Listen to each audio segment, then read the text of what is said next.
morning student. In our 5th standard we are learning about the importance of community health. Community health and hygiene is the lesson. This is our last lesson in our regular science. So we see that we yesterday discussed about what is meant by community, what is meant by community health, what is hygiene, what are the threats for the community hygiene. What are the threats for the community health and which are the factors that help us to nurture the community health. These all points we have already discussed. So today let us see what are the threats to the health of community in detail. Community health खराब होने में कौन से ऐसे points है या कौन सी ऐसी चीज़ें हैं जो रिस्पॉन्सिबल है कम्युनिटी हेल्थ को डिस्ट्रॉय करने में या उसको बिगाड़ने में. Let us see that. There are several threats to community health. An important threat is carelessness regarding hygiene. From the actions given below, mark those that are harmful with a cross and write the explanation in your notebook. So here they have given some of the points. You have to read those points and you have to tell whether this is good for the community health or whether it is a threat for the community health. समझ में आया. यहाँ पर कुछ points mention किए गए हैं. तो मैं ये बताना है कि इन चीज़ों से हमारी कम्युनिटी हेल्थ अच्छी रहेगी या कम्युनिटी हेल्थ खराब हो जाएगी. जैसे burning old tyres. What do you think? If we burn the tyre, is it good for our health? Obviously no. जब हम टायर बर्न करते हैं तो उसमें से बहुत सारे पॉइजनस गैसेस निकलते हैं क्योंकि टायर जो है वो रबर से बना हुआ होता है और रबर जब बर्न होता है तो उसमें से पॉइजनस गैसेस निकलते हैं. बहुत ही ब्लैकिश कलर का स्मोक उसमें से निकलता है. तो ये जो ब्लैकिश स्मोक होता है या ये जो पॉइजनस गैसेस होते हैं वो एयर को पोल्यूट कर देते हैं, एयर को खराब कर देते हैं. एयर पोल्यूशन हो जाता है. सराउंडिंग की जो एयर है वो खराब हो जाती है. इसीलिए जो भी लोग उसको इनहेल करते हैं उनको भी बीमार होने के उनके भी चांसेस बढ़ जाते हैं. So burning of old tyre, this is a threat for the community. Then spitting anywhere on the road. Road पर कहीं भी थूकना, ये इससे भी क्या हो जाता है. कल ही मैंने डिस्कस किया कि कैसे if someone is having some disease like tuberculosis etc. and such person if spits in the open, then obviously what happens, the germs from his spittle they spread in the air, and when a healthy person inhales such air, he too become the victim of that tuberculosis. बहुत बार ऐसे होता है कि लोगों को पता भी नहीं होता कभी कभी कि उनको टीबी है, या पता है तो भी कईयों को आदत होती है स्पिट करने की, जहाँ वहाँ थूकने की आदत होती है. तो इससे क्या हो जाता है कि जब ऐसे लोग स्पिट करते हैं तो उनकी स्पिटल में से जो ट्यूबरक्लोसिस है या और भी कोई उनको बीमारी है तो उस बीमारी के जर्म्स जो है वो सराउंडिंग एयर में फैल जाते हैं. और कोई हेल्दी पर्सन अगर उसी एयर को इनहेल करता है तो वो जर्म उनकी बॉडी में चले जाते हैं और इस तरह से पब्लिक प्लेस में स्पिटिंग करने से डिसीजेस जो है वो स्प्रेड हो जाते हैं. Then third point is using public toilets. ये कैसी आदत है? ये it's a good habit. Public toilet को यूज़ करने से बहुत बार लोग क्या करते हैं, जब वो घर से बाहर होते हैं, स्पेशली मेन जब घर के बाहर होते हैं तो वो रोड साइड में कहीं भी यूरिनेटिंग के लिए कहीं भी जाते हैं, ओपन में जाके वहीं पे यूरिनेट करते हैं. तो ऐसे सिचुएशन में क्या हो जाता है कि यूरिन के थ्रू भी इन्फेक्शन बढ़ जाता है. कुछ लोगों की जैसे छोटे छोटे गांव होते हैं तो छोटे गांव में टॉयलेट्स नहीं बनाए जाते, घर में टॉयलेट नहीं बनाए जाते. ओपन में वो लोग डिफिकेटिंग के लिए ओपन में ही जाते हैं, मतलब टॉयलेट के लिए वो ओपन में ही बैठ जाते हैं. बच्चों को भी बिठाते हैं तो बड़े लोग भी ओपन में ही बैठ जाते हैं कहीं भी. तो इससे क्या हो जाता है कि उनकी डिफिकेशन से भी जो सॉइल है, वाटर है, वो पोल्यूट हो जाता है. उसमें जो जर्म्स होते हैं, इंटेस्टाइनल डिसीजेस के जो जर्म होते हैं वो यूरिन और डिफिकेट और यूरिन और ह्यूमन एक्सक्रीटा दोनों में होते हैं. इंटेस्टाइनल डिसीजेस के जो जर्म्स होते हैं तो इसीलिए जब कोई पर्सन ओपन में यूरिनेट करता है या डिफिकेट करता है तो वो डिसीजेस को स्प्रेड करता है. इसीलिए अगर कोई पर्सन पब्लिक टॉयलेट को यूज़ करता है तो वो इन सारी चीज़ों को स्टॉप कर देता है, मतलब वो डिसीज को बढ़ने से रोकता है। इसीलिए पब्लिक टॉयलेट का यूज करना ये एक अच्छी बात है।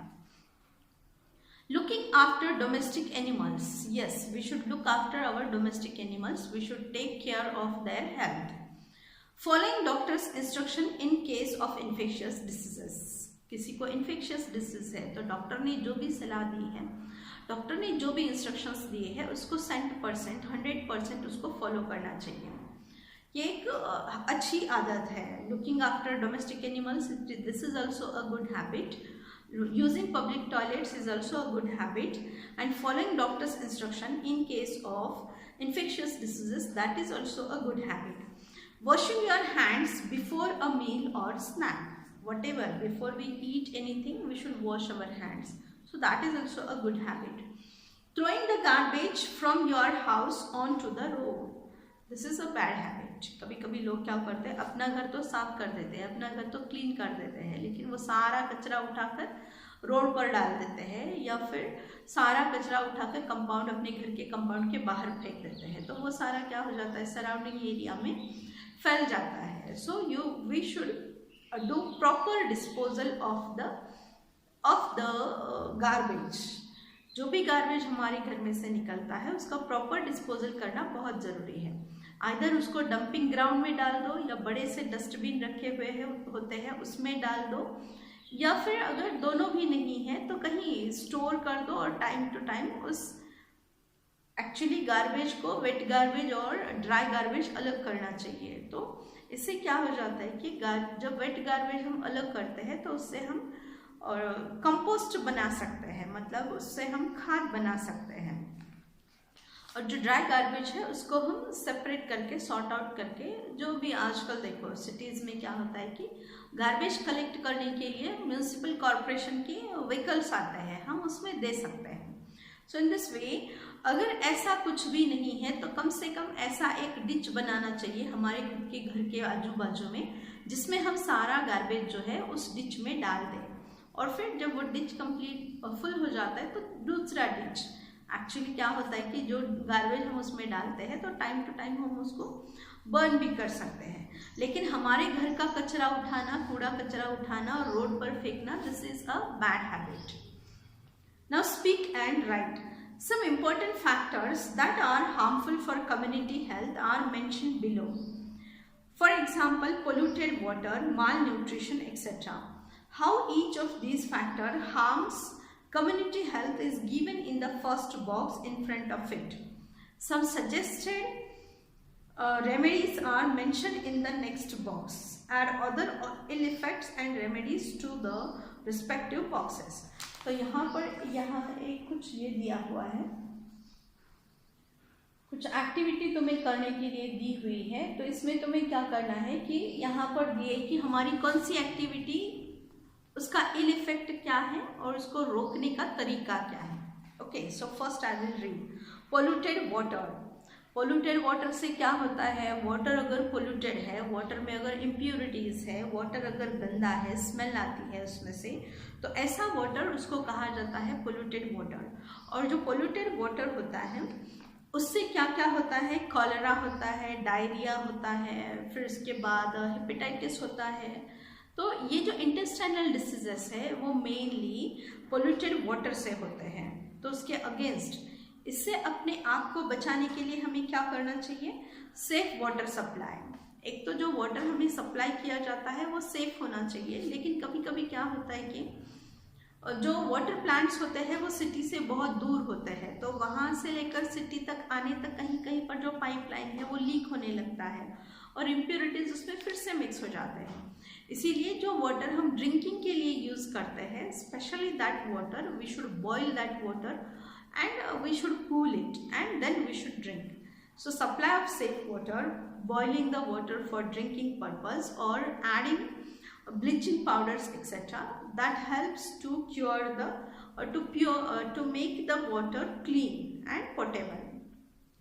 Understand? Then malnutrition, higher number of children death.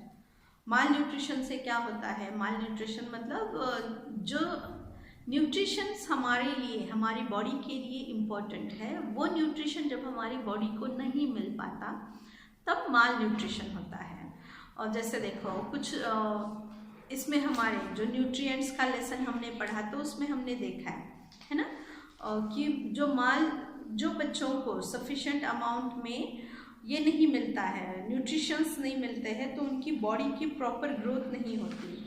क्या क्या होता है उसमें, शायद इसमें पिक्चर दिखाया था, नहीं तुम्हारे शायद 7th स्टैंडर्ड में कुछ तो एक पिक्चर दिखाया हुआ है या 6th स्टैंडर्ड में दिखाया हुआ है। तो उसमें एक बेबी है, उसके हाथ पाँव बहुत छोटे छोटे हैं, लेकिन उसकी बेली जो है, उसका स्टमक जो है वो बहुत फूला हुआ होता है। माल न्यूट्रिशन में क्या हो जाता है कि सिर्फ स्टमक और हेड जो है वो बड़ा हो जाता है, बाकी के सारे बॉडी पार्ट्स जो है वो छोटे छोटे रह जाते हैं। हाथ पाँव बिल्कुल छोटे होते हैं, नेक छोटा होता है, लेकिन हेड बड़ा हो जाता है और स्टमक भी उसका फूल जाता है। So this is called as malnutrition. ये क्यों होता है? क्योंकि हमारे फूड में protein, vitamin, minerals, fats, carbohydrates, इन सब का होना बहुत ज़रूरी है।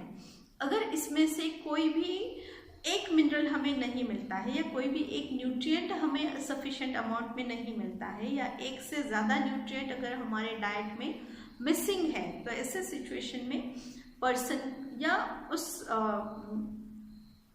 उस इंसान का, उस बेबी का माल न्यूट्रिशन हो जाता है, मतलब उसकी प्रॉपर ग्रोथ नहीं हो पाती। Understand? So again there are many points related to this. Remaining all points we will discuss in our tomorrow's video. Okay, so let's meet tomorrow.